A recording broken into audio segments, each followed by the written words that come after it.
Good morning, all. Good morning. Morning. Thank you. പ്രപഞ്ച സൃഷ്ടാവിന് നന്ദി പറഞ്ഞുകൊണ്ട് നമുക്ക് ആരംഭിക്കാം. ശാന്തിയും സമാധാനവും നിറഞ്ഞ നല്ലൊരു ദിവസം തുടങ്ങട്ടെ. നല്ല വാക്കും നല്ല പ്രവൃത്തിയും നമ്മുടെ ദിവസത്തെ നയിക്കട്ടെ. സ്നേഹവും കരുണയും കൊണ്ട് ഇന്നത്തെ ദിവസം മനോഹരമാകട്ടെ. ഇന്ന് നമുക്ക് ക്ലാസ് എടുക്കാനായിട്ട് നമ്മോടൊപ്പം ജോയിൻ ചെയ്തിട്ടുള്ളത് ഡോക്ടർ രാജേന്ദ്രൻ സാറാണ്. സാറിനെ ഞാൻ ഇവിടെ ഉള്ളവർക്ക് കൂടുതൽ പരിചയപ്പെടുത്തണ്ടെന്ന് തോന്നുന്നു, എല്ലാവർക്കും അറിയാം. അപ്പോൾ സാറ് ഇന്ന് നമുക്ക് ഡയബറ്റീസ് മെലിറ്റസ് എന്നൊരു ഡിസീസിനെ കുറിച്ചുള്ള ക്ലാസ് ആണ് എടുക്കാൻ പോകുന്നത്. സാറിനെ വളരെ സ്നേഹത്തോടു കൂടി ഈ ഒരു സെഷനിലേക്ക് വെൽക്കം ചെയ്യാണ്. അതുപോലെ ഇവിടെ ജോയിൻ ചെയ്തിട്ടുള്ള എല്ലാവരെയും ഈ ഒരു സെഷനിലേക്ക് വെൽക്കം ചെയ്യാണ്. Thank you. Thank you all. എല്ലാവരും കേൾക്കാമോ? കേൾക്കാം സർ, കേൾക്കാം. ക്ലിയർ ആണ്? കേൾക്കാം, ക്ലിയർ ആണ്. ഓക്കെ. അപ്പോഴ് ഞാൻ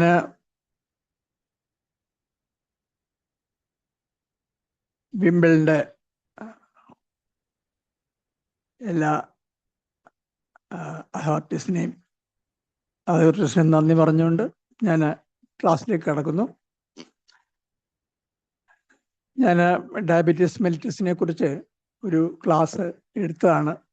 അത് ആഹാരത്തെക്കുറിച്ച്, ഡയബറ്റീസ് മെലിറ്റസ് എന്താണെന്നും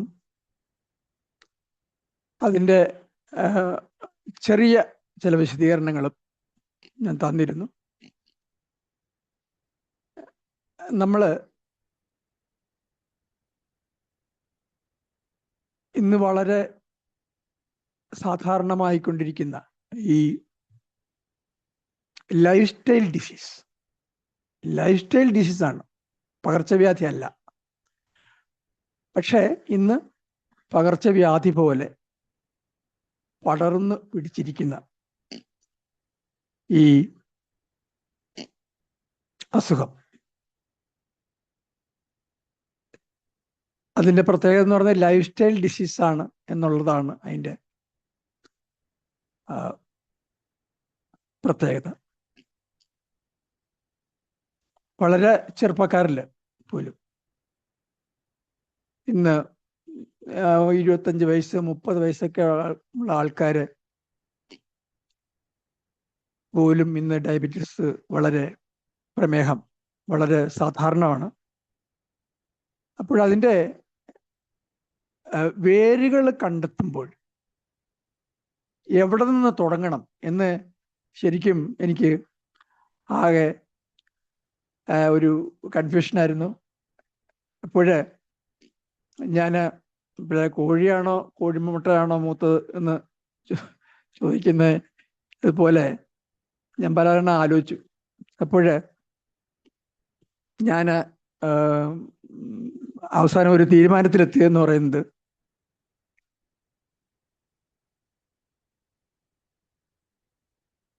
തുടക്കത്തിലും ചില ഗർഭാവസ്ഥ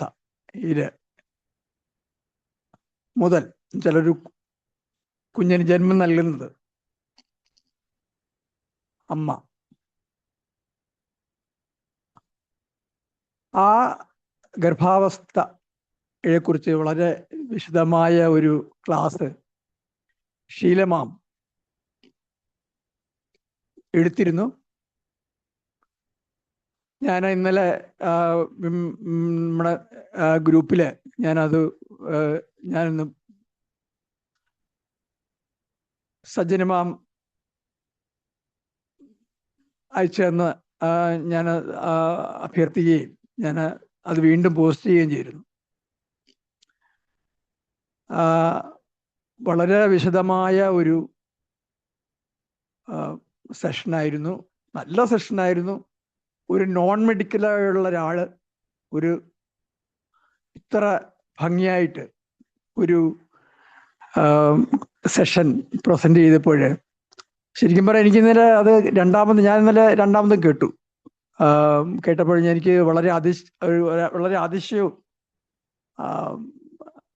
ഷീലമാമിനെ കുറിച്ച് ഉള്ള ഷീലമാമിൻ്റെ അറിവിനെ കുറിച്ച്, അല്ലെങ്കിൽ ആ അറിവ് സ്വായത്തമാക്കാൻ മാഡം ധാരാളം കഷ്ടപ്പെട്ടിട്ടുണ്ട് എന്നുള്ള അത് അത്ര വിശദമായിട്ടാണ് പറഞ്ഞത്. അതിനകത്തുനിന്ന്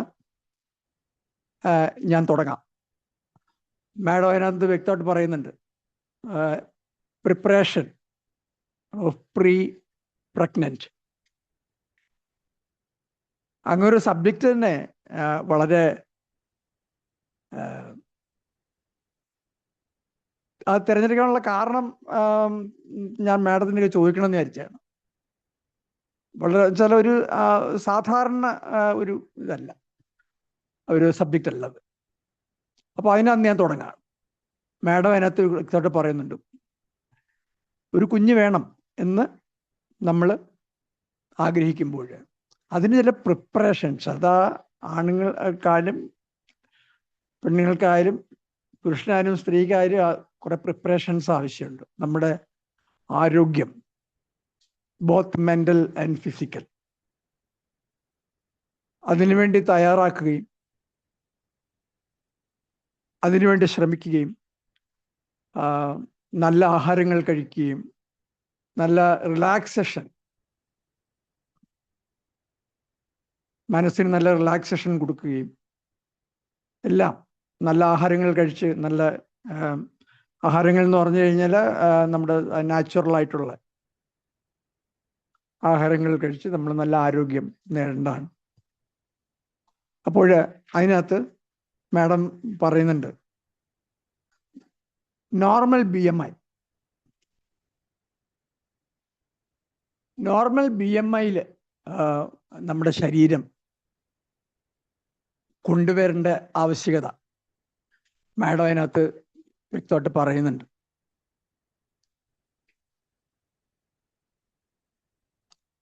കുറച്ചുകൂടെ സിമ്പിളായിട്ട് പറഞ്ഞു കഴിഞ്ഞാൽ നമ്മുടെ ശരീരഭാരം ഞാൻ അന്ന് പറഞ്ഞു. അപ്പം പുരുഷനായാലും സ്ത്രീക്കായാലും നമ്മുടെ നോർമൽ ശരീരഭാരം എത്തിക്കുക. അതെത്ര എന്ന് ഞാൻ കഴിഞ്ഞ ക്ലാസ്സിൽ പറഞ്ഞിരുന്നു. ഞാൻ ഒന്നുകൂടെ ആവർത്തിക്കാം. ഹൈറ്റ് ഇൻ സെൻറ്റിമീറ്റേഴ്സ്, ഏഷ്യൻസിൻ്റെതാണ് ഞാൻ പറയുന്നത്. ഹൈറ്റ് ഇൻ സെൻറ്റിമീറ്റേഴ്സ് -100 × 0.9 അതാണ് ഏഷ്യൻസിൻ്റെ നോർമൽ വെയ്റ്റ്.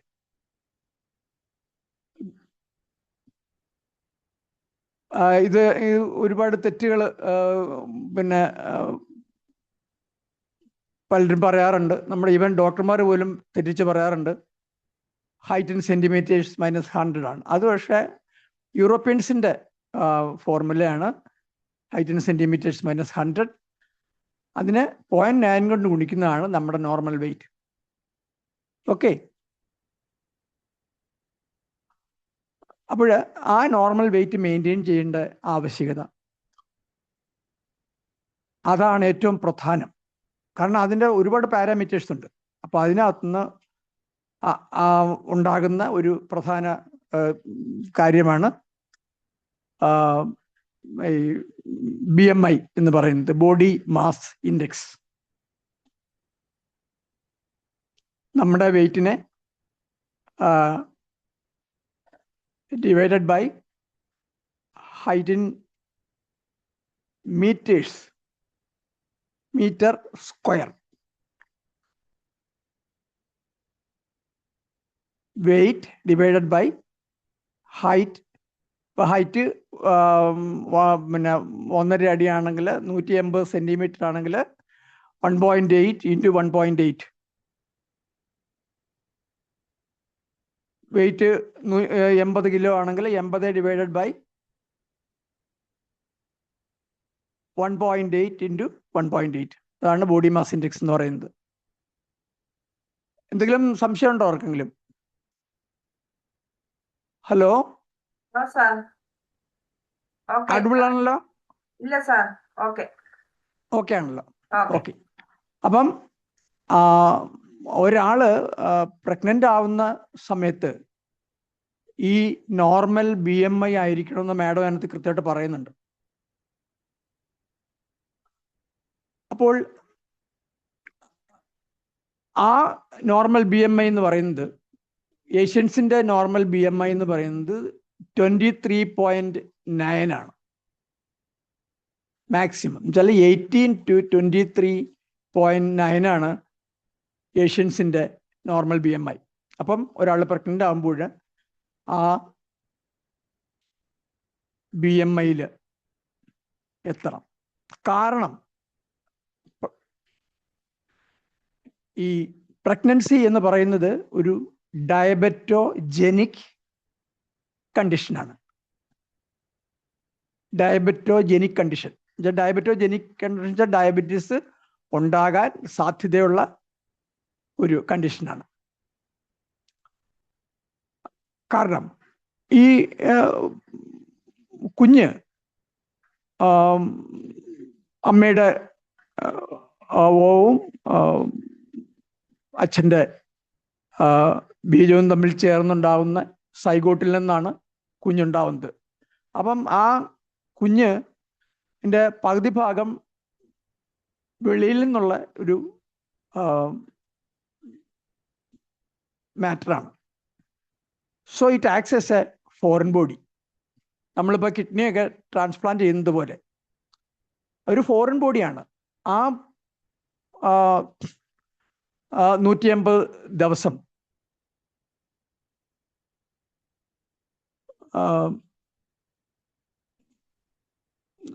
9 months. അപ്പോൾ അത്രയും ദിവസം നമ്മുടെ വയറ്റിനകത്ത് അത് തങ്ങുകയാണ്, അമ്മയുടെ ഉദരത്തിൽ തങ്ങുകയാണ്. അപ്പോൾ അതൊരു ഫോറിൻ ബോഡിയായിട്ടാണ് വർക്ക് ചെയ്യുന്നത്. ആ ഫോറിൻ ബോഡിയായിട്ട് വർക്ക് ചെയ്യുമ്പോൾ അതിനെ നമ്മുടെ ശരീരത്തിൻ്റെ ഒരു പ്രത്യേകത എന്ന് പറയുന്നത് നമ്മുടെ ശരീരത്തിലല്ലാതായിട്ടുള്ള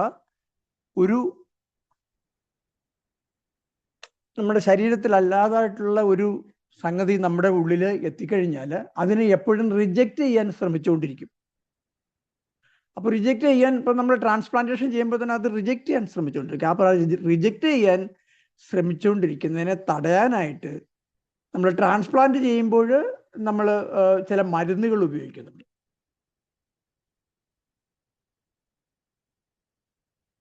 അത് നമ്മുടെ ശരീരം ചെയ്യുമ്പോൾ ആ ശരീരത്തിൽ കോർട്ടിസോൾ ഹോർമോൺസ്, നമ്മുടെ കിഡ്നിയിലുള്ള അഡ്രിനാലിൻ ഗ്ലാൻസിൽ നിന്നുണ്ടാവുന്ന കോർട്ടിസോൾ ഹോർമോൺസിൻ്റെ അളവ് കൂടി നിൽക്കും. കോർട്ടിസോൾ ഹോർമോണിൻ്റെ ആ അളവ് കൂടുന്നത് കൊണ്ട് അത് ഇൻസുലിൻ്റെ എതിരായിട്ടാണ് കോർട്ടിസോളിൻ്റെ പ്രവർത്തനം. അതുകൊണ്ട് ഷുഗർ ഉണ്ടാവാനുള്ള സാധ്യത കൂടുതലാണ്. അവിടെയാണ് നമ്മുടെ നോർമൽ BMIയിൽ 18 to 23.9 അകത്ത് നിൽക്കുന്ന സമയത്ത് വേണം നമുക്ക് ഗർഭധാരണം വേണ്ടത് എന്ന് പറയുന്നത്. അപ്പോൾ അവിടെയാണ് ഡയബറ്റീസിൻ്റെ പ്രിവെൻഷൻ. ഓവർ വെയിറ്റ് ആണെന്നുണ്ടെങ്കിൽ more chance for getting diabetes. അപ്പോൾ അവിടെ മുതൽ നമ്മൾ ശ്രദ്ധിക്കുക. പിന്നെ പ്രധാനമായിട്ട് നമുക്ക് സമയം വളരെ കുറവാണ്. അപ്പം പ്രധാനമായിട്ട് അത് നമുക്ക് 3 ട്രൈമസ്റ്ററായിട്ടാണ് തിരിക്കുന്നത്. First trimester, second trimester and third trimester. അങ്ങനെയാണ് ഗർഭാവസ്ഥയെ തിരിക്കുന്നത്. ആ ഒന്നാമത്തെ ട്രൈമസ്റ്ററിൽ വെയിറ്റ് ഗെയിൻ ഉള്ള ചാൻസ് വളരെ കുറവാണ്. കാരണം പല ആൾക്കാർക്കും ഹൈപ്പറമെസിസ് എന്ന് പറയുന്ന പ്രക്രിയ ഉണ്ടാവാറുണ്ട്. ഛർദിലും ചിലർക്ക് വളരെ ഗുരുതരമായ രീതിയിലുള്ള ഛർദിലും ഒക്കെ ഉണ്ടായി ഡ്രിപ്പിടിയൊക്കെ വേണ്ട അവസ്ഥകൾ ഉണ്ടാകാറുണ്ട്. ഛർദിലിൻ്റെ അത് ചില ഹോർമോൺ ചേഞ്ചസിൻ്റെ ഫലമായിട്ടുണ്ടാവാന്ന് ഹ്യൂമൻ കോറിയോണിക് ഗൊണാഡോട്രോഫിൻ എന്ന് പറയുന്ന ഹോർമോണിൻ്റെ പ്രവർത്തന ഫലമായി ഉണ്ടാവുന്നതാണ് ഈ ഛർദിൽ. അപ്പം അതിൻ്റെ വിശദമൊക്കെ പറയാൻ പിന്നെ ഒരുപാട് സമയം വേണം. അപ്പോൾ ഈ ഫസ്റ്റ് ട്രൈമസ്റ്ററിൽ സാധാരണ ഒരു വളരെ ചിലപ്പോൾ വെയിറ്റ് ഗെയിൻ ഉണ്ടാവില്ല, അല്ലെങ്കിൽ ഒരു പരമാവധി വന്നൊരു 1 kg. സെക്കൻഡ് ട്രൈമസ്റ്ററിൽ ഒരു 3 to 5 kg ആൻഡ് തേർഡ് ട്രൈമസ്റ്ററിൽ ആൾസോ 3 to 5 kg.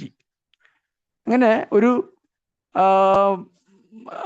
എബൌട്ട് ഏകദേശം ഒരു 6 to 10 kg കിലോ ആണ് നമ്മൾ ഗർഭാവസ്ഥയിൽ അമ്മ ഗെയിൻ ചെയ്യുന്നത്.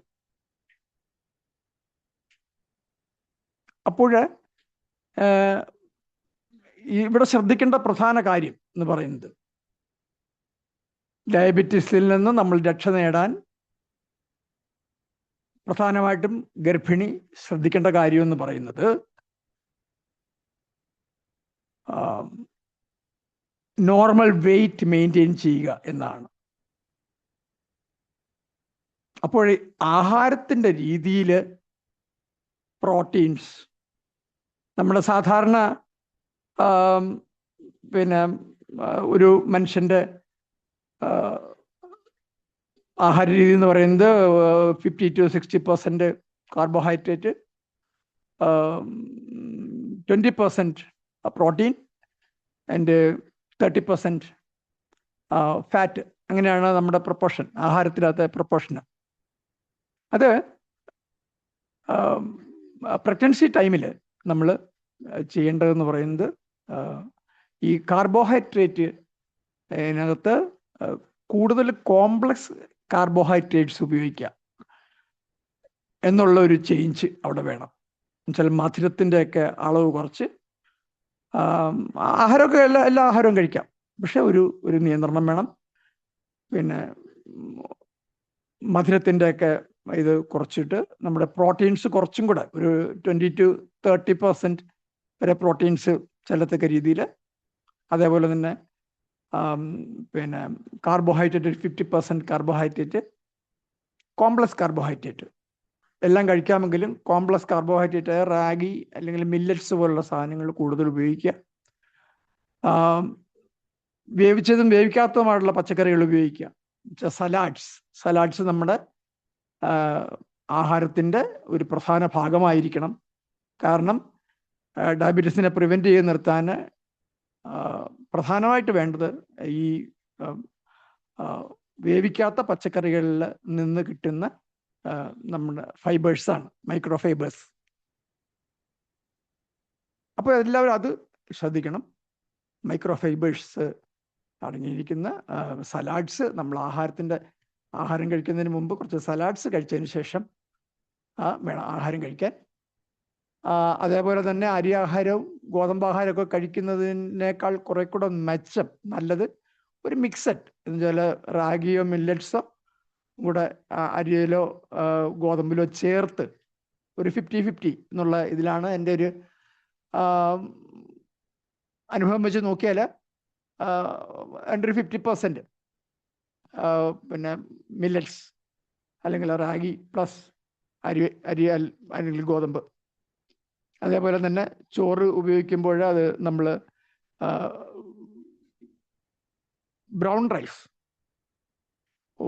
നിന്ന് ഉണ്ടാകുന്ന ചോറ് പിന്നെ ഉപയോഗിക്കുക. അത് വേവ് കുറച്ച് വേണം എടുക്കാൻ, അല്ലാതെ അങ്ങ് പിന്നെ വളരെ പശ പരുവത്തിലാവരുത്. അപ്പോൾ അത് ആഹാരത്തിൻ്റെ കാര്യത്തിൽ അങ്ങനെയാണ്, അതാണ് ശ്രദ്ധിക്കാനുള്ളത്. പിന്നെ ഏറ്റവും ശ്രദ്ധിക്കാനുള്ള അപ്പോൾ അത് ആഹാരത്തിൻ്റെ കാര്യം നിങ്ങൾക്ക് സംശയങ്ങൾ എന്തുകൊണ്ട് ചോദിക്കാം. കാരണം ഞാൻ ആഹാരത്തിൻ്റെ കാര്യമൊക്കെ അന്ന് വിശദമായിട്ട് പറഞ്ഞതാണ്. അപ്പം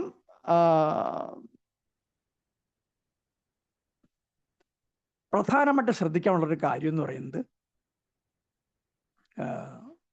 വ്യായാമമാണ്. നമ്മുടെ കേരളത്തിലെ ഞാൻ ശ്രദ്ധിച്ചിടത്തോളം നമ്മുടെ കേരളത്തിലെ ഒരു പ്രധാന പ്രശ്നം, ഞാൻ ആരെയും കുറ്റം പറയുകയല്ല, വ്യായാമത്തെക്കുറിച്ച് പിന്നെ ഡോക്ടർമാരൊന്നും പറയുന്നതായിട്ട് കണ്ടില്ല. വിശേഷിച്ച് ഗൈനക്കോളജിസ്റ്റുകൾ ഒന്നും പറയുന്നതായിട്ട് കണ്ടിട്ടില്ല, കേട്ടിട്ടില്ല. പ്രഗ്നൻസി ആയിക്കഴിഞ്ഞാൽ പിന്നെ വിശ്രമത്തെക്കുറിച്ച് മാത്രമേ പറഞ്ഞു കേട്ടിട്ടുള്ളൂ. അപ്പോൾ അത് ആദ്യത്തെ 3 മാസം വിശ്രമം എന്ന് പറയുന്നത് ഒന്നും ഉദ്ദേശിക്കുന്നത്. കാരണം വെച്ചാൽ ഇന്നത്തെ സ്ത്രീകൾക്ക്, നല്ല മെജോറിറ്റി സ്ത്രീകൾക്കും പിന്നെ വെള്ളം കോരുകയോ വസ്ത്രം അലക്കുകയോ അല്ലെങ്കിൽ പിന്നെ അരി ആട്ടുകയോ പിന്നെ അരി ഇടിക്കുകയോ അങ്ങനെയുള്ള യാതൊരു കഠിനമായ ജോലികളും ഇന്നില്ല. അപ്പോൾ ആദ്യത്തെ 3 മാസം പോലും നമ്മൾക്ക് സാധാരണ യാത്രകൾ ചെയ്യുന്നതിന് പണ്ട് പിന്നെ കാളവണ്ടിയിലും കുതിരവണ്ടിയിലും ഒക്കെ ആയിരുന്നു പണ്ട് യാത്ര ചെയ്യുന്നത്. അതിനൊക്കെ ആ സ്ഥാനത്ത് ഇപ്പോഴ് നമുക്ക് നല്ല യാത്ര ചെയ്യാനുള്ള സൗകര്യങ്ങളുണ്ട്. അതുകൊണ്ട് ഈ അവധിയെടുത്ത് ഗർഭിണിയായി കഴിഞ്ഞാൽ അവധിയെടുത്ത് വീട്ടിലിരിക്കണമെന്ന് പല ഡോക്ടർമാരും പറയാറുണ്ട്. അത് ശരിയല്ല. നമ്മൾ ഒരു സാധാരണ ജീവിതം തന്നെ മുമ്പോട്ട് കൊണ്ടുപോവുക. നമ്മൾ പിന്നെ മനസ്സിന് സന്തോഷം കൊടുക്കുന്ന കൊച്ചു കൊച്ചു യാത്രകൾ ചെയ്യാം. പിന്നെ ആഗ്രഹങ്ങളുള്ള ആഹാരങ്ങൾ കഴിക്കാം. എല്ലാം ഈ കാര്യങ്ങൾ ഓർത്തുകൊണ്ട് വേണം. ചില ജങ്ക് ഫുഡ്സ് പരമാവധി ഒഴിവാക്കുക. അത് ലഘുവ്യായാമങ്ങൾ ചെയ്യുന്നതിൽ യാതൊരു മടിയും കാണിക്കരുത്. വിശേഷിച്ചും 2ാമത്തെയും 3ാമത്തെയും ട്രൈമസ്റ്ററുകളിൽ മോഡറേറ്റ് എക്സസൈസ്, സന്ധികളൊക്കെ പിന്നെ നിവർക്കുകയും മടക്കുകയും ചെയ്യുക. അതേപോലെ പിന്നെ പ്രധാനമായിട്ടും സന്ധികളൊക്കെ നിവർക്കുകയും മടക്കുകയും ചെയ്യുക എന്നുള്ള ഇതാണ്. അവിടെ നടക്കുക, ഒരു മോഡറേറ്റ് സ്പീഡിൽ നടക്കുക, അങ്ങനെയുള്ള വ്യായാമങ്ങൾ ചെയ്യണം. കാരണം നമ്മുടെ ശരീരത്തിലെ സർക്കുലേഷൻ നല്ല രീതിയിൽ നടക്കണമെന്നുണ്ടെങ്കിൽ വ്യായാമം ഉണ്ടാവണം. സർക്കുലേഷൻ നല്ല രീതിയിൽ നടന്നെങ്കിൽ മാത്രമേ ഗർഭാവസ്ഥയിൽ കിടക്കുന്ന യൂട്രസിൽ കിടക്കുന്ന കുഞ്ഞിന് നല്ല രീതിയിലുള്ള ആഹാരവും ഓക്സിജനും എല്ലാം കിട്ടുകയുള്ളൂ. അതുപോലെ റെസ്പിറേറ്ററി എക്സസൈസുകൾ ചെയ്യുക. മനസ്സിൻ്റെ പിരിമുറുക്കങ്ങൾ ഒഴിവാക്കാൻ മെഡിറ്റേഷൻ ചെയ്യുക. റെസ്പിറേറ്ററി എക്സസൈസുകൾ, മെഡിറ്റേഷൻ മുതലായ വ്യായാമങ്ങൾ ചെയ്യുക. 1ാമത്തെ ട്രൈമസ്റ്ററിൽ പോലും ലഘു വ്യായാമങ്ങൾ ആകാം, നടക്കാം. അതുപോലെ 2ാമത്തെ ട്രൈമസ്റ്ററിലും 3ാമത്തെ ട്രൈമസ്റ്ററിലും മോഡറേറ്റ് ആയിട്ടുള്ള എക്സസൈസുകൾ ചെയ്യാം. അപ്പോൾ ഇതിനകത്ത് പ്രധാനമായിട്ട് വരുന്ന ശ്രദ്ധിക്കേണ്ട കാര്യം എന്ന് പറയുന്നത്, നമുക്ക് ഓവർ വെയ്റ്റ് ഉണ്ടെങ്കിൽ നമുക്ക് അപ്പിയർ ചെയ്യുന്ന ഓവർ വെയ്റ്റ് എന്ന് പറഞ്ഞാൽ, നമുക്ക് വെയ്റ്റിൻ്റെ കാര്യം പറഞ്ഞു, BMIയുടെ കാര്യം പറഞ്ഞു, പിന്നെ ഈ കഴുത്തിൻ്റെ പുറകുവശത്തെ തൊലി, സ്കിന്ന് കട്ടിപിടിച്ച് ഡാർക്ക് കളറിൽ ഇരിക്കുന്ന ഒരു അവസ്ഥയുണ്ട്. അത് അക്കാന്തോസിസ് നൈഗ്രിക്കൻസ് എന്നാണ് പറയുന്നത്. ഓവർ വെയ്റ്റിലാണ് അക്കാന്തോസിസ് നൈഗ്രിക്കൻസ് ഉണ്ടാവുന്നത്. അക്കാന്തോസിസ് നൈഗ്രിക്കൻസ് എന്ന് പറയുന്നത് നമ്മൾക്കുണ്ടെങ്കിൽ, നമ്മുടെ കുട്ടികൾക്കുണ്ടെങ്കിൽ, വലിയവർക്കുണ്ടെന്നുണ്ടെങ്കിൽ നമ്മൾ അവിടെ ശ്രദ്ധിക്കേണ്ട കാര്യം എന്ന് പറയുന്നത്, it is due to insulin resistance. ആ ഇൻസുലിൻ റെസിസ്റ്റൻസ് ആണ്. ഇൻസുലിൻ റെസിസ്റ്റൻസ് എന്ന് പറഞ്ഞു കഴിഞ്ഞാൽ സാധാരണ 12 യൂണിറ്റ് വേണ്ട സ്ഥാനത്ത് നമ്മുടെ ശരീരത്തിലെ പ്രവർത്തനം നടക്കണമെന്നുണ്ടെന്നുണ്ടെങ്കിൽ ഒരു 12-ന് മേളിൽ 20 യൂണിറ്റ്, 25 യൂണിറ്റ്, അങ്ങനെ കൂടുതൽ ഇൻസുലിൻ്റെ ആവശ്യം വരും. അതിനാണ് ഇൻസുലിൻ റെസിസ്റ്റൻസ് എന്ന് പറയുന്നത്. അപ്പോൾ ആ ഇൻസുലിൻ റെസിസ്റ്റൻസ് വരാനുള്ള അവസ്ഥ ഉണ്ടാക്കരുത്.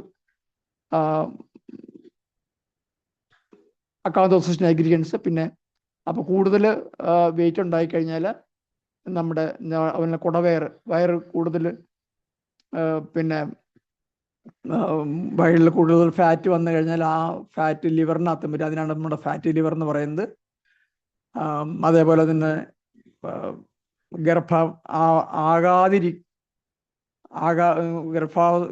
ഗർഭിണി ആകാതെ വരുന്ന ഒരവസ്ഥയാണ് നമ്മുടെ PCOD, പോളിസിസ്റ്റിക് ഓവേറിയൻ ഡിസീസ് എന്ന് പറയുന്നത്. ചില അണ്ടാശയത്തിലെ കുമിളകൾ പിന്നെ അതിനാണ് സിസ്റ്റ് എന്നുവെച്ചാൽ ഓവുലേഷൻ നടക്കാത്ത ഫോളിക്കിളിനാണ് നമ്മൾ സിസ്റ്റ് എന്ന് പറയുന്നത്. ആ സിസ്റ്റിൽ ഉണ്ടാവാനുള്ള കാര്യം എന്ന് പറയുന്നത് ഇൻസുലിൻ റെസിസ്റ്റൻസ് ആണ്. അപ്പോൾ ഓർക്കുക, acanthosis nigricans, fatty liver, polycystic PCOD. അപ്പം ഇതൊക്കെ ഒരേ അസുഖത്തിൻ്റെ, ഡയബറ്റീസ് മെലിറ്റസിൻ്റെ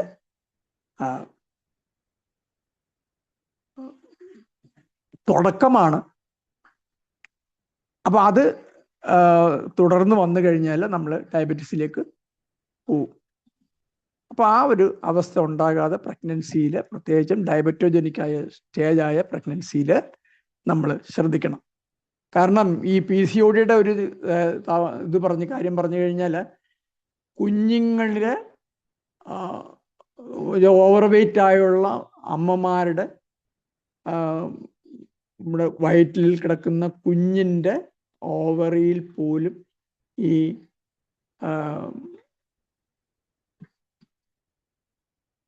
സിസ്റ്റിൻ്റെ, ഈ പോളിസിസ്റ്റിക് ഓവേറിയൻ ഡിസീസിൻ്റെ കുമിളകൾ കുഞ്ഞിൻ്റെ ഓവറിയിൽ പോലും ഉണ്ടാകുന്നെന്നാണ് പഠനങ്ങൾ തെളിയിക്കുന്നത്. അവിടെയാണ് നോർമൽ BMI മെയിൻറ്റെയിൻ ചെയ്യേണ്ട ആവശ്യകത. അപ്പോൾ പ്രധാനമായിട്ട് ഞാൻ ഈ പറഞ്ഞ കാര്യങ്ങൾ, ഞാൻ ഈ പോളിസിസ്റ്റിക് ഓവറിയൻ ഡിസീസ് പറയാൻ കാര്യം തന്നെ ഇതാണ്. എന്നുവെച്ചാൽ നമ്മുടെ ഭ്രൂണാവസ്ഥയിൽ പോലും അത് ഉണ്ടാകുന്നതായി കണ്ടുപിടിച്ചിട്ടുണ്ട്. ഓക്കെ, അപ്പം പിന്നെ ഇതാണ് ഡയബറ്റീസിൻ്റെ പ്രിവെൻഷൻ. സാധാരണ ഞാൻ ഫസ്റ്റ് പാർട്ട് എന്ന് പറയുന്നത്. അപ്പോൾ കുഞ്ഞിന് നമ്മുടെ ഇന്ത്യൻ സ്റ്റാൻഡേർഡ് അനുസരിച്ച് പിന്നെ ഒരു 6 to 10 kg ആണ് ഒരു ഗർഭിണി ഗെയിൻ ചെയ്യേണ്ടത്. 10 kgക്ക് മേളിൽ പോകരുത്. കഴിയുന്നിടത്തോളം ഒരു മിഡിൽ, ഒരു 7.5 kg ഒക്കെ മെയിൻറ്റെയിൻ ചെയ്യുന്നതായിരിക്കും ഗർഭാവസ്ഥയുടെ അവസാന കാലം. അവസാനം വെച്ചാൽ 9 months ആകുമ്പോഴത്തേക്ക് 270 to 280 days ആണ് പിന്നെ ഗർഭാവസ്ഥയുടെ കാലം. അപ്പം ആ അവസാന 270 to 280 days ഒക്കെ വരുമ്പോഴത്തേക്ക് ഗർഭിണിയുടെ ഭാരം കഴിയുന്നിടത്തോളം ഒരു 8 kg 7 kg ആ ഒരു റേഞ്ചിൽ നിർത്തുന്നതായിരിക്കും നല്ലതെന്നാണ് പഠനങ്ങൾ പറയുന്നത്. പരമാവധി 10 kg എത്താതിരിക്കുന്നതാണ് നല്ലത്. അപ്പോൾ ഇപ്പം എല്ലാവർക്കും അറിയാം, പിന്നെ ഓരോ ട്രൈമസ്റ്ററിലും നമ്മൾ ഗൈനക്കോളജിസ്റ്റിനെ കാണുകയും അൾട്രാസൗണ്ട് സോണോഗ്രാഫി ചെയ്യുകയും എന്തെങ്കിലും ഈ ഗർഭാവസ്ഥ എന്ന് പറയുന്നത് ഒരു സാധാരണ ഒരു നാച്ചുറൽ ആയിട്ടുള്ള ഒരു പ്രതിഭാസമാണ്. അപ്പോൾ അതിനെ പല സ്ത്രീകളും പല പെൺകുട്ടികളും ഭയക്കുന്നുണ്ട്. അതിനാണ് ആ മാഡം പറഞ്ഞ ഇതാണ്, ചില both mental and physical fitness ഗർഭാവസ്ഥയിലാവുന്നതിന് മുമ്പ് നേടണം എന്ന് ഷീലമാം അന്ന് ക്ലാസ്സിൽ വ്യക്തമായിട്ട് പറഞ്ഞിരുന്നു. ഷീലമാം ക്ലാസ് കേൾക്കുന്നുണ്ടായിരിക്കും. ഞാൻ ഇന്നലെ ഷീലമാവിനെ വിളിച്ചിട്ട് കിട്ടിയില്ല. അപ്പോൾ പിന്നെ ഷീലമാം ഈ ക്ലാസ് കേൾക്കുന്നുണ്ടോയെന്ന് അറിയത്തില്ല. ഷീലമാമിൻ്റെങ്കിൽ ഇതുമായിട്ട് ബന്ധപ്പെട്ടാണ് ഞാൻ എൻ്റെ ക്ലാസ് നാളെ തുടങ്ങുന്നതെന്ന് പറയാൻ വേണ്ടിയാണ് ഞാൻ ഷീലമാമിനെ ആയിട്ട് കോണ്ടാക്ട് ചെയ്യാൻ ശ്രമിച്ചത്. പക്ഷെ കിട്ടിയില്ല. അപ്പോൾ ഇതാണ് പ്രഗ്നൻസിയുടെ. അപ്പം ഒരു കുഞ്ഞ് ജനിക്കുമ്പോൾ നമ്മുടെ ഇന്ത്യൻ സ്റ്റാൻഡേർഡ് അനുസരിച്ച് 2.5 kg to 3.5 kg ആണ് ഒരു കുഞ്ഞിൻ്റെ normal weight. 2.5 to 3.5 kg kilogram ആണ് നമ്മുടെ ഒരു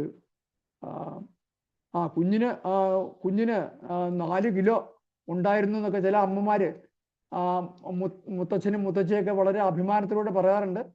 അത് അഭിമാനിക്കേണ്ട കാര്യമല്ല. കുഞ്ഞിന് ഓവർ വെയ്റ്റ് വരുന്നെന്ന് പറയുന്നത് അഭിമാനിക്കേണ്ട കാര്യമല്ല.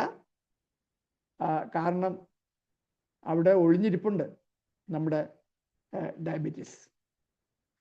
അപ്പോൾ ഒരു പൂർണ്ണ വളർച്ചയെടുത്തൊരു കുഞ്ഞിന് ഒരു 3.5 kg ഒരു 3 kg ആണ് ആവറേജ്. കേരളത്തിലെ സ്റ്റാൻഡേർഡ് ആൾമോസ്റ്റ് ഒരു 3 kg തന്നെയാണ് ഇപ്പോഴത്തെ നോർമലുള്ള പിന്നെ കുഞ്ഞിൻ്റെ വെയിറ്റ്. വളരെ അപൂർവമായിട്ട് ഇപ്പം 2.5 kgക്ക് താഴോട്ട് പോകാറുള്ളൂ. കാരണം ഇവൻ ആദിവാസികളുടെ ഇടയിൽ പോലും ബോധവൽക്കരണവും ഒക്കെ ശരിയാക്കി നടക്കുകയും ഒക്കെ ചെയ്യുന്നത് കൊണ്ട് വളരെ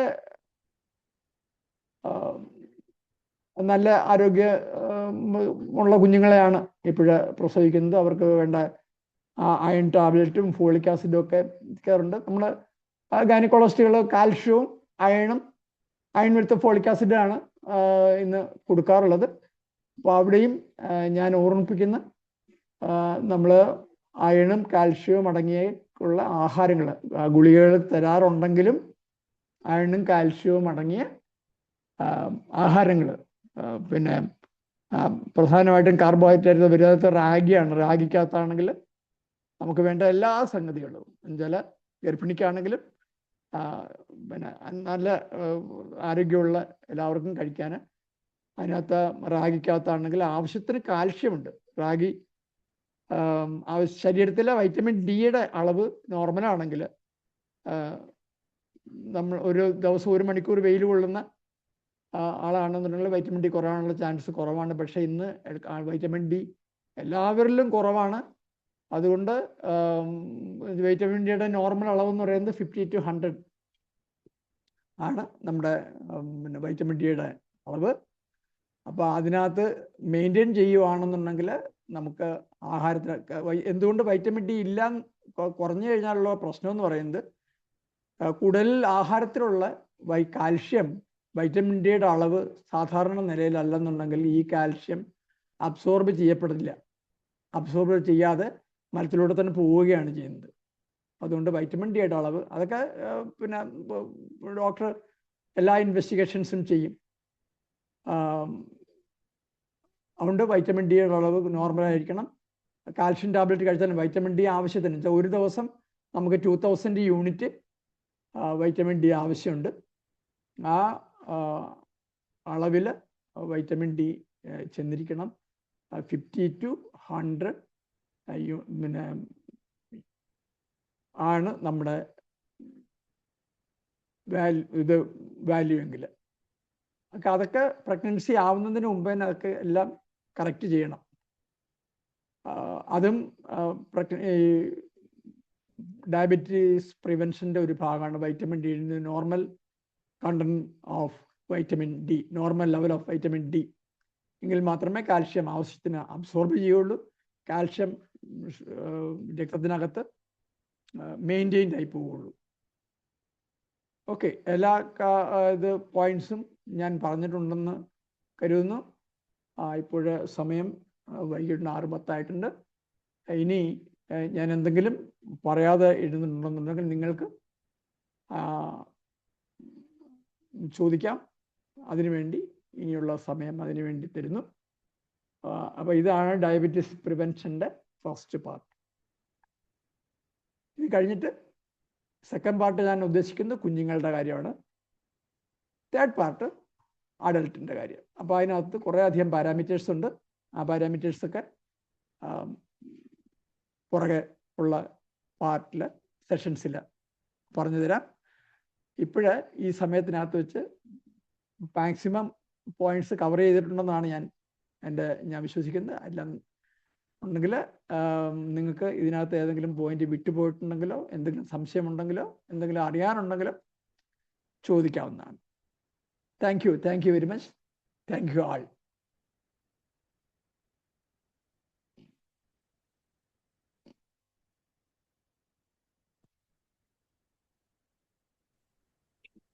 ഗുഡ് മോർണിംഗ് സർ.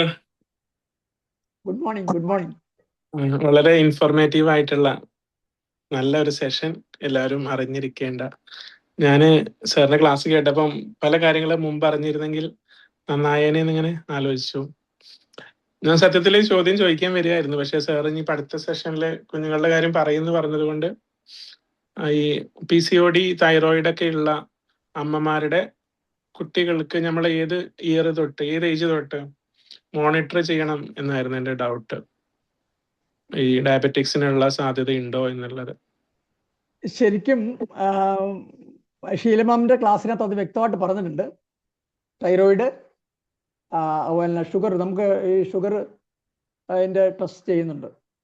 അത് പക്ഷേ 5th മന്തിലാണ് അത് ചെയ്യുന്നത്. പിന്നെ ഗ്ലൂക്കോസ് ടോളറൻസ് ടെസ്റ്റ് എന്ന് പറയുന്നത് 75 ഗ്രാം ഗ്ലൂക്കോസ് കൊടുത്തിട്ട് ആദ്യത്തെ അരമണിക്കൂർ, രണ്ടാമത്തെ അരമണിക്കൂർ, ചില അരമണിക്കൂർ, 1 മണിക്കൂർ, 1.5 മണിക്കൂർ, 2 മണിക്കൂർ, അങ്ങനെ 4 സാമ്പിൾ എടുത്തിട്ട് അത് ഇവാലുവേറ്റ് ചെയ്യും. അപ്പോൾ പിന്നെ അത് ഗ്ലൂക്കോസ് ടോളറൻസ് ടെസ്റ്റ് എന്നാണ് പറയുന്നത്. അപ്പം അതിനകത്ത് ശരിക്കും ബ്ലഡ് ഷുഗർ ലെവല് ശരിക്കും 95 മില്ലിഗ്രാം 2 മണിക്കൂർ ആകുമ്പോഴത്തേക്ക് 95 മില്ലിഗ്രാം എന്നാണ് ഡയബറ്റീസിനകത്ത് വ്യക്തമായിട്ട് പറയുന്നത്. ഗർഭിണികളിൽ അത് അത്ര കണ്ടീഷൻ ആയിരിക്കണം ഗർഭാവസ്ഥയിൽ നമ്മുടെ ഷുഗറിൻ്റെ ലെവല്. അത് ആ ഗ്ലൂക്കോസ് ടോളറൻസ് ടെസ്റ്റിൽ അത് വരുന്നുണ്ട്. അപ്പോൾ തൈറോയിഡ് ശരിക്കും പ്രഗ്നൻസിക്ക് മുമ്പ് തന്നെ ഇതെല്ലാം നോക്കേണ്ടതാണ്. പ്രഗ്നൻ്റ് ആകുന്നതിന് മുമ്പ് നമ്മൾ പക്ഷേ ചെയ്യുന്നത് ഡോക്ടറെ പോയി കണ്ട് ഡോക്ടർ പറയുമ്പോഴാണ് ഇതൊക്കെ ഈ കാര്യങ്ങളൊക്കെ നോക്കുന്നത്.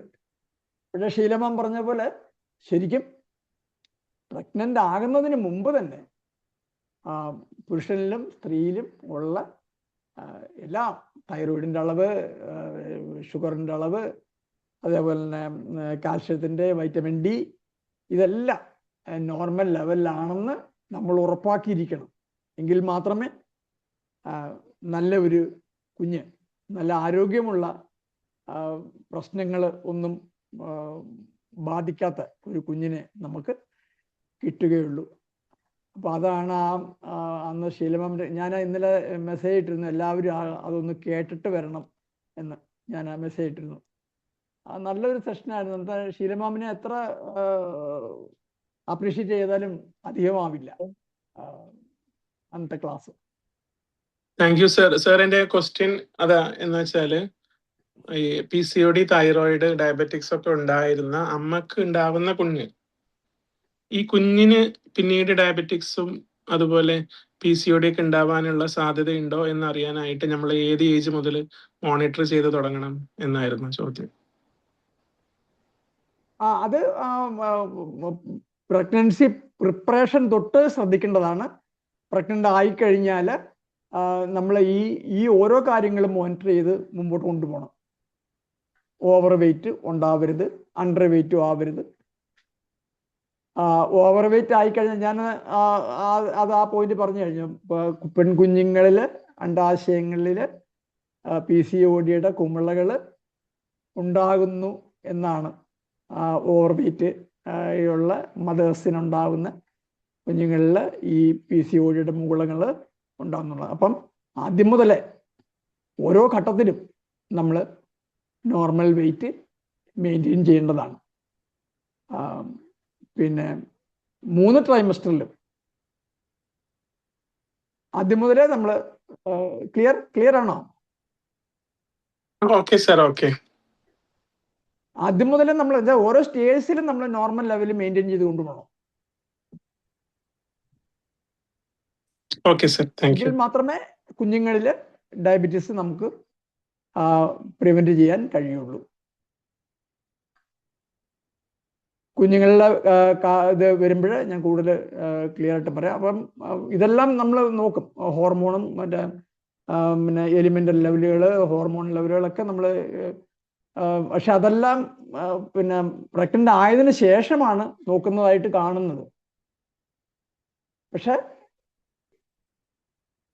ഷീലമാം പറഞ്ഞതുപോലെ അതിൻ്റെ ഒരു പ്രിപ്പറേഷൻ, ആ പ്രിപ്പറേറ്ററി സ്റ്റേജിൽ തന്നെ വേണം ഇതെല്ലാം നോർമലാണെന്ന് നോക്കി ഉറപ്പാക്കാൻ. ഹോർമോൺ ലെവലുകൾ ഒക്കെ നോർമലാണ്. അപ്പോൾ ആ normal level, normal weight maintain ചെയ്തുകൊണ്ട് പോവുകയാണെങ്കിൽ അതൊക്കെ ഇവാലുവേറ്റ് ചെയ്യാനുള്ള ഇതുണ്ട്. പിന്നെ അൾട്രാസൗണ്ട് സോണോഗ്രാഫി ചെയ്യുമ്പം കുഞ്ഞിൻ്റെ കാര്യങ്ങളെല്ലാം നോക്കുന്നുണ്ട്. കുഞ്ഞിൻ്റെ കാര്യങ്ങൾ അൾട്രാസൗണ്ടിനകത്ത് പ്രത്യേകം ചെക്ക് ചെയ്യുന്നുണ്ട്. അപ്പോൾ അവിടെ വെച്ച് തന്നെ ഇതെല്ലാം നോർമൽ വെയിറ്റ് മെയിൻറ്റെയിൻ ചെയ്യുകയാണെങ്കിൽ ഡയബറ്റീസിന് ഉണ്ടാകാനുള്ള സാധ്യത വളരെയധികം കുറഞ്ഞിരിക്കും. പിന്നെ അത് പ്രധാനമായിട്ടും ആ വെയിറ്റ് തന്നെയാണ് നമ്മൾ നോക്കേണ്ടത്. വെയിറ്റ്, നോർമൽ വെയിറ്റ് ഈ 3 സ്റ്റേജസിലും നമ്മൾ നോർമലായിട്ട് മെയിൻറ്റെയിൻ ചെയ്യണം. മെയിൻറ്റെയിൻ ചെയ്ത് കഴിഞ്ഞാൽ കുഞ്ഞിന് ഡയബറ്റീസ് വരാനുള്ള സാധ്യത നമുക്ക് ആൾമോസ്റ്റ് ഒഴിവാക്കാൻ കഴിയും. പിന്നെ ചില ജനറ്റിക്കലായിട്ടുള്ള, കാരണം ഡയബറ്റീസ് ഒരുപാട് തരത്തിലുള്ളതുണ്ട്, ജനറ്റിക്കലായിട്ടുള്ള ചില പ്രശ്നങ്ങൾ വഴി ഉണ്ടാകാനുള്ള ചാൻസും നമുക്ക് ഈ ആദ്യമേ ഉള്ള ഈ സംരക്ഷണയിൽ നമ്മൾ പ്രിപ്പറേഷണറി സ്റ്റേജുകളിൽ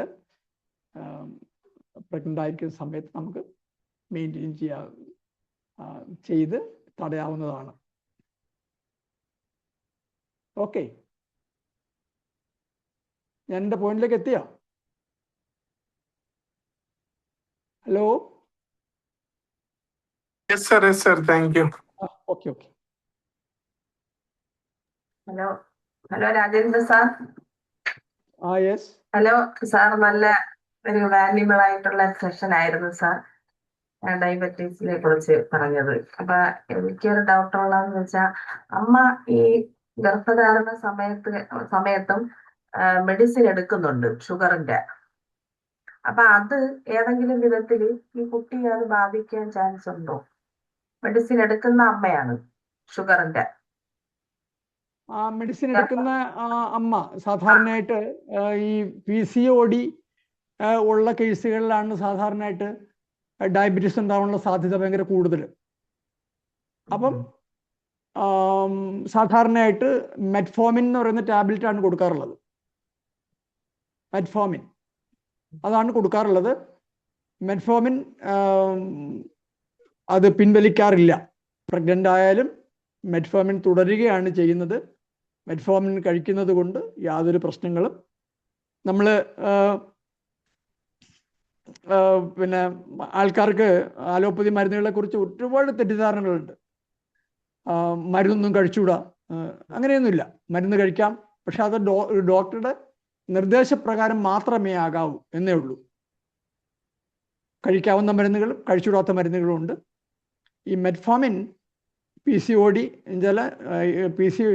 മെറ്റ്ഫോമിൻ്റെ പ്രധാന പ്രവർത്തനം എന്ന് പറയുന്നത് ഇൻസുലിൻ റെസിസ്റ്റൻസ് കുറയ്ക്കുക എന്നുള്ളതാണ് പ്രധാന പ്രവർത്തനം എന്ന് പറയുന്നത്. അത് ഒരു നേരമാണ് മെറ്റ്ഫോമിൻ കഴിക്കുന്നത്. സാധാരണയായിട്ട് PCOD ഒക്കെ ഉള്ളവർക്കൊക്കെ 2 നേരം ആയിരിക്കും, 2 നേരം 3 നേരം ഒക്കെ ആയിരിക്കും. അത് ഡോക്ടർ അനുസരിച്ചാണ് ഡോസ് നിശ്ചയിക്കുന്നത്. പക്ഷെ ഈ മെറ്റ്ഫോമിന് നമ്മൾ ഗർഭാവസ്ഥയിലായിക്കഴിഞ്ഞാലും മെറ്റ്ഫോമിൻ പിൻവലിക്കാറില്ല. അതേപോലെ തന്നെ ഒരു ഡയബറ്റിക് മദറാണ്, ഒരു ഡയബറ്റീസ് ഉള്ള ഒരു ആളാണ് പ്രഗ്നൻ്റ് ആവുന്നതെങ്കിൽ നമ്മൾ ഇൻസുലിൻ വെച്ച്, അവിടെ ഇൻസുലിനാണ് പ്രധാനമായിട്ട് ഉപയോഗിക്കുന്നത്. മെറ്റ്ഫോമിൻ ഉപയോഗിക്കുന്നതിന് തകരാറില്ല. ഇൻസുലിനാണ് നമ്മൾ പ്രധാനമായിട്ട് ഉപയോഗിക്കുന്നത്. ഇൻസുലിൻ എത്ര അളവിലെ ഇൻസുലിൻ നമുക്ക് വേണം എന്നുള്ളത് പ്രഗ്നൻ്റ് ആവുന്നതിന് മുമ്പ് തന്നെ കണ്ടുപിടിച്ച് ഡോക്ടറെ കൊണ്ട് മോണിറ്റർ ചെയ്യിച്ച് നോർമൽ ലെവലിൽ അത് മെയിൻറ്റെയിൻഡ് ആയി ചെയ്തിരിക്കുന്ന സമയത്ത് വേണം ആഹാരവും ഇൻസുലിനും വ്യായാമവും എല്ലാം നോർമലായിട്ട് ചെയ്ത് നല്ല ആരോഗ്യാവസ്ഥയിൽ ഇരിക്കുന്ന സമയത്ത് വേണം ഡയബറ്റീസ് ഉള്ള ഒരു മദർ പ്രഗ്നൻ്റ് ആവാൻ. അപ്പം അത് കഴിക്കാവുന്ന മരുന്നുകളും കഴിച്ചിടാത്ത മരുന്നുകളുണ്ട്. അതൊക്കെ ഡോക്ടർമാരുടെ ചോദിച്ച് ഡോക്ടർമാരുടെ നിർദ്ദേശമില്ലാതെ ഞാൻ ഒരു കാര്യം ഞാൻ പറയാൻ ഉദ്ദേശിക്കുന്നുണ്ട്. ഈ കുങ്കുമപ്പൂ പാലിൽ അരച്ചു കുടിക്കുന്ന ഒരു സമ്പ്രദായം ഉണ്ടായിരുന്നു. ഇന്ന് മിക്ക ആശുപത്രികളിലും ആ ബോർഡ് വെച്ചിട്ടുണ്ട്, യാതൊരു കാരണവശാലും കുങ്കുമപ്പൂ ഇത് പിന്നെ പാലിലരച്ച് കുടിക്കുന്ന കുങ്കുമപ്പൂ കഴിക്കാൻ പാടില്ല എന്നിന്ന് എല്ലാ ആശുപത്രികളിലും ഇത് വെച്ചിട്ടുണ്ട്. കാരണം എന്ന് പറയുന്നത് കുഞ്ഞിൻ്റെ നിറവും ഒക്കെ നിശ്ചയിക്കുന്നത് ജനറ്റിക്കലായിട്ടുള്ള കാര്യമാണ്. അച്ഛൻ്റെ അമ്മയുടെ ജനറ്റിക്കൽ ഫാക്ടേഴ്സ് വെച്ചാണ് ഒരു കുഞ്ഞിൻ്റെ നിറം നിശ്ചയിക്കപ്പെടുന്നത്. അതിന് പിന്നെ കുങ്കുമപ്പൂ കഴിച്ചെന്ന് കരുതിയിട്ട് കുഞ്ഞ് നല്ല വെളുത്തതായിരിക്കുന്നോ ഒക്കെ കരുതുന്നതൊക്കെ അബദ്ധധാരണയാണ്. ചെയ്യാൻ പാടില്ലെന്ന് മാത്രമല്ല, അത് ദോഷകരമായ പ്രശ്നങ്ങൾ ഉണ്ടാക്കും. ദോഷകരമായ പ്രവർത്തനങ്ങൾ ഉണ്ടാക്കും. അതുകൊണ്ട് അങ്ങനെയുള്ള കാര്യങ്ങൾ ചെയ്യാൻ പാടില്ല. അത് ചോദിച്ചതുകൊണ്ട് എനിക്ക് ഒരു പോയിന്റും കൂടെ പറയാൻ പറ്റി. ഓക്കെ സാർ, നല്ലൊരു സെഷൻ ആയിരുന്നു സാർ. കുറെ അറിവുകൾ നമുക്ക് കിട്ടി. അതിൽ തന്നെ ഈ ബാക്ക് ഓഫ് നെക്ക് ഡാർക്ക് എന്ന് പറഞ്ഞതിലെ കളറ്, അതില് ഫാറ്റി ലിവർ, PCOD, പിന്നെ വേറെ ഒരു ഇതിനാണത് അക്കാന്തോസിസ്. എന്ന് പറയാം സാർ.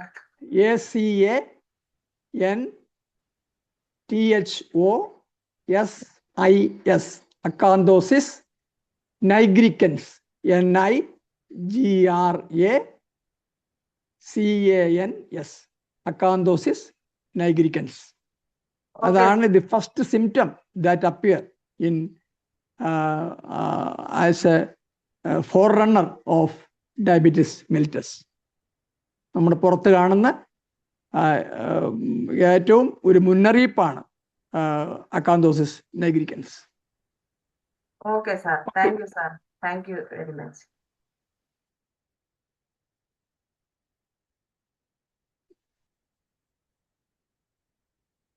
സജിന മാം,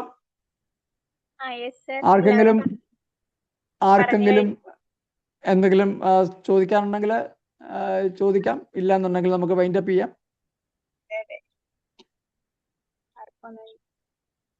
എല്ലാവരും ഈ ഡൗട്ടുകളൊക്കെ ഉണ്ടെങ്കിൽ ഗ്രൂപ്പിൽ ചോദിക്കാം. എന്തായാലും thank you so much sir, very informative ആയിരുന്നു. സാറിനെ പോലുള്ളവരിൽ നിന്ന് നമുക്ക് കേൾക്കുമ്പോൾ നമ്മൾ പല ആൾക്കാരും യൂട്യൂബ് നോക്കിയിട്ട് ഓരോ കാര്യങ്ങളൊക്കെ ചെയ്യും. അപ്പൊ ശരിക്കും നമുക്ക് ഇങ്ങനെ ഉള്ള ഇതിനകത്ത് എനിക്ക് പ്രത്യേകിച്ച് പറയാനുള്ളത്, ഈ യൂട്യൂബ് ഡിപ്പെൻഡ് ചെയ്യുന്നത് വളരെ സൂക്ഷിച്ച് വേണം. ഡോക്ടർമാർ പറയുന്നതല്ലാതുള്ള നിർദ്ദേശങ്ങൾ, കാര്യങ്ങൾ ചെയ്യരുത്, പരീക്ഷിക്കരുത്. അപകടമാണ്. യൂട്യൂബിനകത്ത് ഒരുപാട് അബദ്ധങ്ങൾ വരുന്നുണ്ട്. അതുകൊണ്ട് യാതൊരു കാരണവശാലും യൂട്യൂബിനകത്ത് നമ്മൾ സംഗതി നോക്കുമ്പോൾ ഡോക്ടർമാർ അല്ലാതെയുള്ള ആൾക്കാർ പറയുന്ന യാതൊരു കാര്യങ്ങളും പരീക്ഷിച്ച് നോക്കാൻ പാടില്ല. അത് കൂടുതൽ അപകടങ്ങൾക്ക് കാരണമാകും. അത് ഏത് അസുഖത്തിനായാലും. അതെ, thank you so much sir. അപ്പൊ നമുക്ക് വൈൻഡപ്പ് ചെയ്യാല്ലേ? ഇതിന്റെ നെക്സ്റ്റ് പാർട്ട് നമുക്ക് അടുത്ത ഒരു സെഷനിൽ പ്രതീക്ഷിക്കുന്നു. Thank you so much. Thank U.